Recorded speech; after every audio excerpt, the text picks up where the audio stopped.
จ้ะหัวโปรตีนจ้ะ ตอนนี้ดีขึ้นบ่แม่ แพ้ดีขึ้นเลย ดีอยู่ แตกต่างกับเก่าบ่ แตกต่างก็เก่าบวมขึ้นมานี่แม่งเที่ยวสองเพิ่นจะได้ไปตัดให้เขาตัดหม่องนี้เขาตัดหม่องนี้บัดนี้มีดูกมาอยู่นี่บัดนี้ ครับผม ซ้ำแฉวเล็มทั้งไตล่ะป้า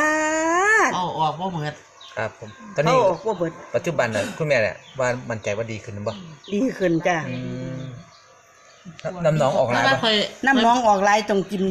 2อันนี่ เคยมากงวดก่อนบ่เป็นจังซี่เลยนี่ น้อง เป็น ว่า จังได๋ ซั่น ครับแตะกอนนี่ โอ้ยจะว่ามันหยังเป็นจืดๆอยู่ บ่ ตอนนี้ดีขึ้นบ่ ดีขึ้นคนว่าจะคนไม่บางเดือนมกราตัวเนาะเฒ่า ช่วงปีใหม่นี่ กี่ บ่ ย่ำยาง ช่วง ย่ำยาง ปีใหม่ตะกี้มันเป็นเปียกมือยืดจ้ว แตะกอนเปียกบ่แม่ แพ้ในตัวบ่ได้อันนี้เดี๋ยวก็กิน มันนี่บ้าคอยเล่าให้เบิ่งว่าแล้วมันดีขึ้นตัวนี้แม่สัน ครับผม คือหลวงนายกบ่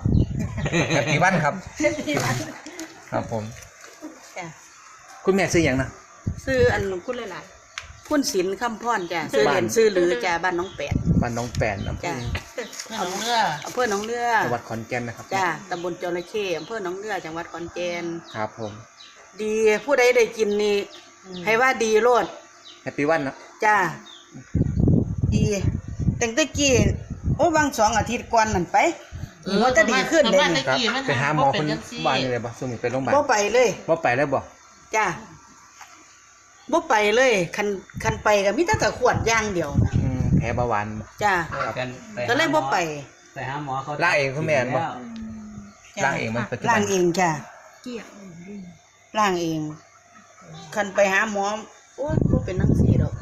มีแต่ที่ว่าที่ตัดอย่างเดียวเลย จะตัดอย่างเดียว